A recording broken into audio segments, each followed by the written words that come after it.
Welcome to the Bookworm Duo, where we explore a variety of books so you can find your next read.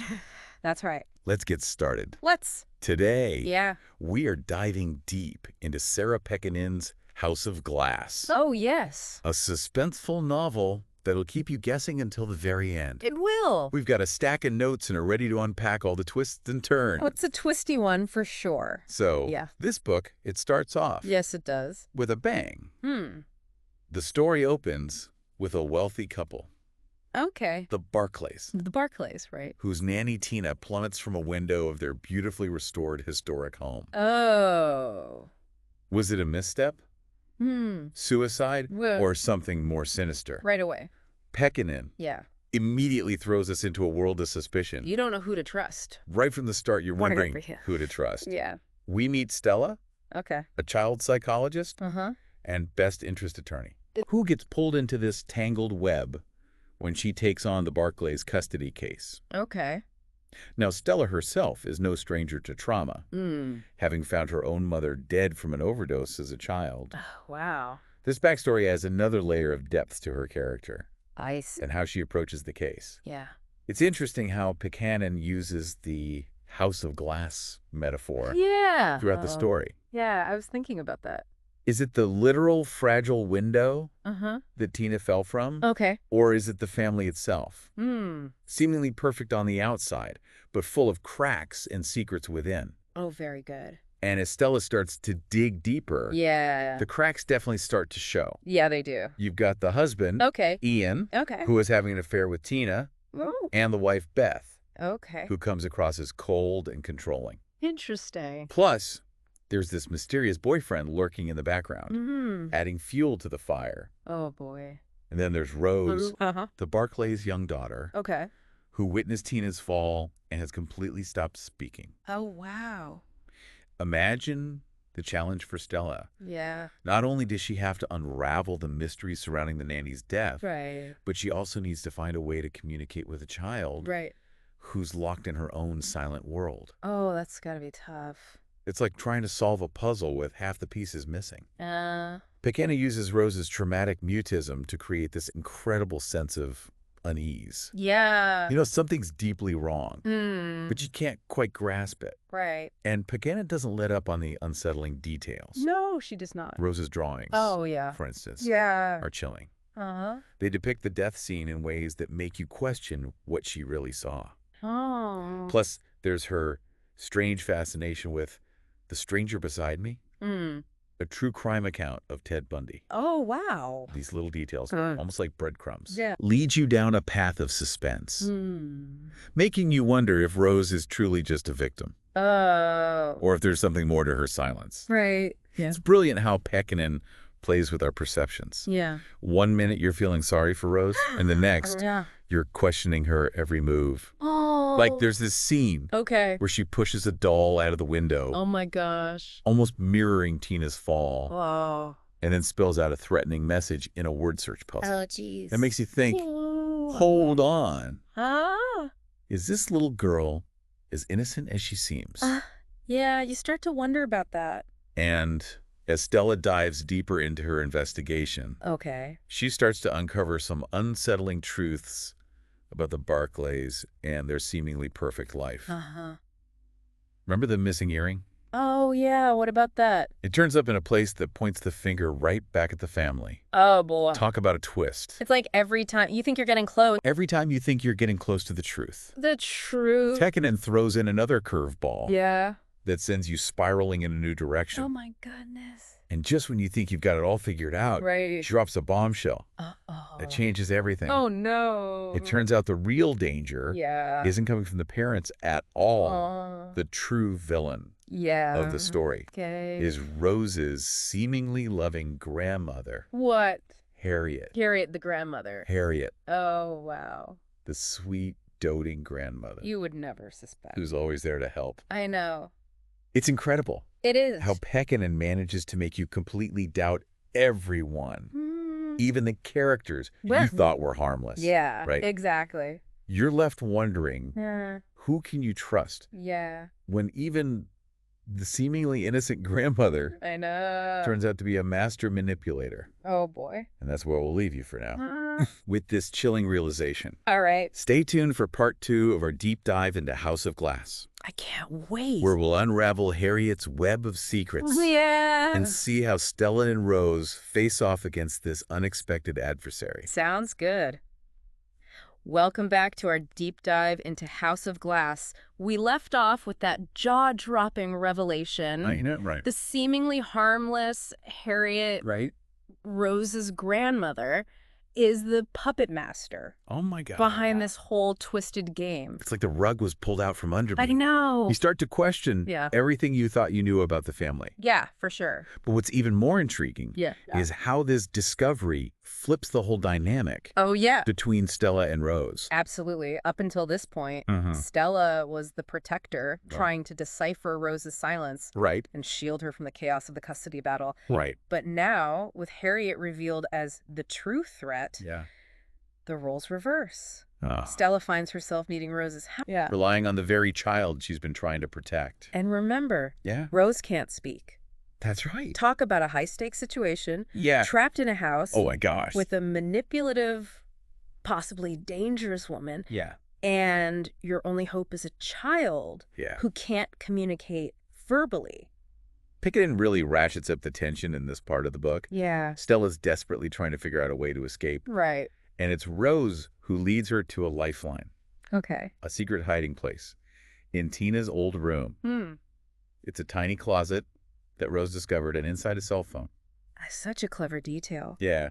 It highlights Rose's resourcefulness, Yeah. her ability to observe and understand things Right. that adults might miss. It's almost as if her silence Mm-hmm. has heightened her other senses, I see. made her more aware of her surroundings. Right. But just as they're about to use the phone, Oh. Harriet appears, Oh, no. blocking their escape. Oh, she's armed, and the situation quickly escalates into a terrifying confrontation.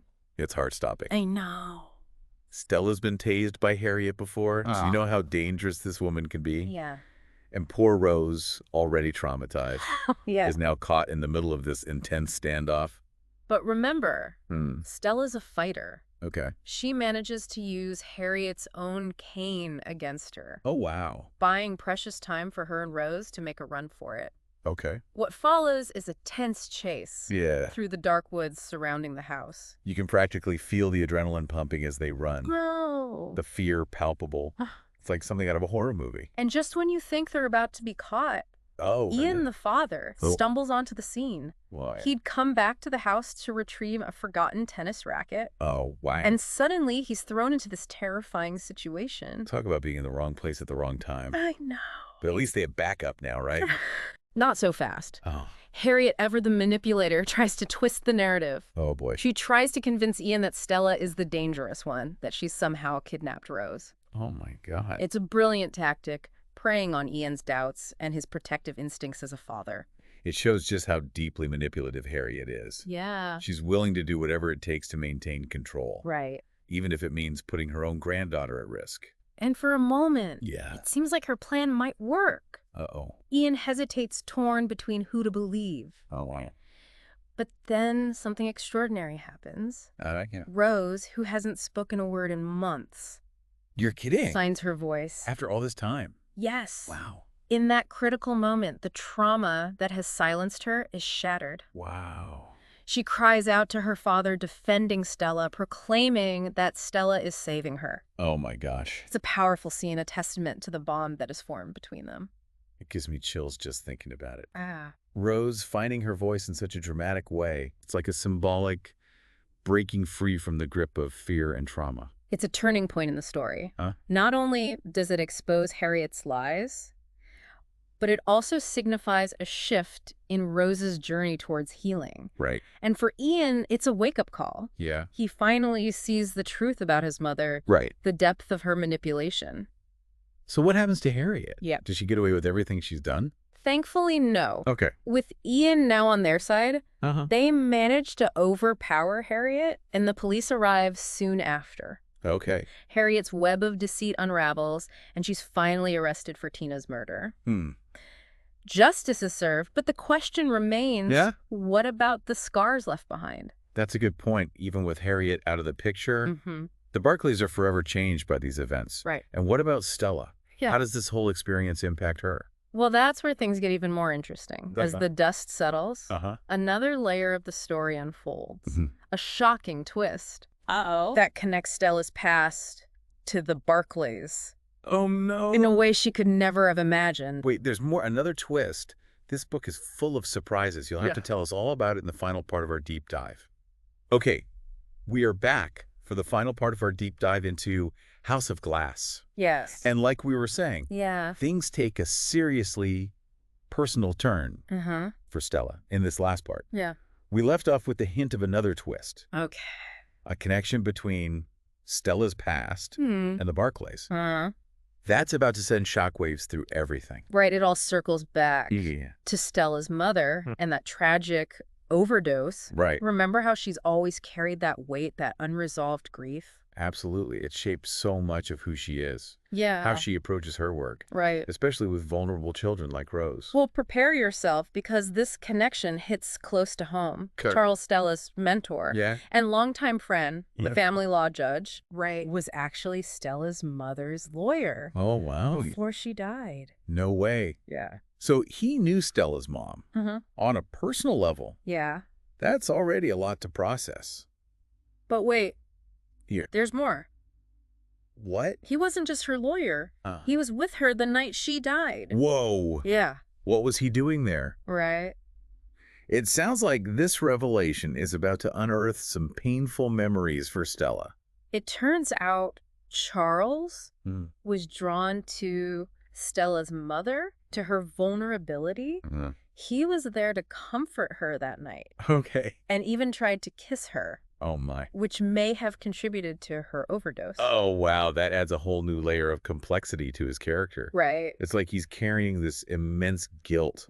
This secret burden that he's kept hidden for all these years. And it doesn't stop there. Oh, no. Remember how Stella's father died in a car accident when she was young? Yeah, that tragic event that left her orphaned.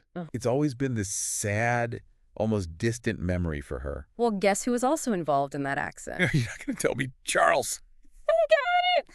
Oh, my goodness. Carl and Stella's father were both in the car that night. My mind is officially blown. I know, it's a lot to take in. So Charles has been a part of Stella's life in a way she never could have imagined. Right. Even before she knew him. Yeah. Talk about a bombshell. How does she even begin to cope with this? It completely shatters her world. Yeah.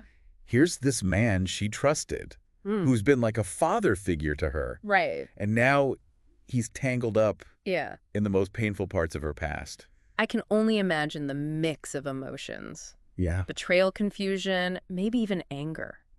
What does she do? Does she confront him? She does. She goes straight to Charles, demanding answers. Yeah. He explains that he was haunted by his role in her mother's death. Okay. And spent years trying to make amends by watching over Stella from a distance. He orchestrated those birthday gifts she received as a child, wow. helped her land her job, and even guided her towards the Barclay case, believing she was the only one who could truly help Rose. It's like he's been a guardian angel. Yeah. Trying to protect her from the shadows. Right. But all that secrecy, those hidden truths. Yeah. It's a lot to unpack. It's a classic Pekkanen move. Taking a seemingly straightforward story and layering it with these complex emotional dynamics. Right. She makes you question the motives of even the most well-intentioned characters. It makes you wonder about the ripple effects of our actions. Yeah. How even choices made with the best intentions can have unintended consequences that reverberate through time. Exactly. And for Stella, this revelation is a pivotal moment of reckoning. Right. She has to grapple with the fact that the man she admired has also caused her immense pain. How does she come to terms with that? Does she forgive him? It's a process. Okay. But ultimately, she chooses forgiveness. She recognizes that Charles's actions, however flawed, stemmed from a place of love. Yeah. Albeit a misguided and ultimately tragic one. And in that forgiveness, she finds a deeper understanding of herself, of her own resilience. It's a powerful message about the capacity for healing even from the deepest wounds. And it speaks to the overarching theme of the book, those hidden truths that shape our lives, the secrets we carry, Right. and the power of confronting them to find a path forward. So, as we wrap up our deep dive into House of Glass, what are your final thoughts? Would you recommend this book to our listeners? Without a doubt. Okay. Sarah Pekkanen is a master of suspense, and House of Glass is no exception. Right. It's a page-turner that keeps you on the edge of your seat. From beginning to end. Right. But beyond the thrills, it's a story that delves into the complexities of human relationships, the weight of past trauma, and the enduring power of forgiveness. It's a book that stays with you long after you turn the final page, leaving you pondering the intricate web of choices, secrets, and consequences that shape our lives. Couldn't have said it better myself. Right. All right, so if you are looking for a suspenseful read, that'll keep you guessing until the very last page, while also exploring deeper emotional themes. House of Glass is definitely worth adding to your list. Definitely. Thanks for joining us. Yes. Subscribe to our channel for more bookish adventures. Yes, do. And hit that like button if you enjoyed the ride. Yes. Don't forget to share the knowledge. And we will see you on the next episode. See you later.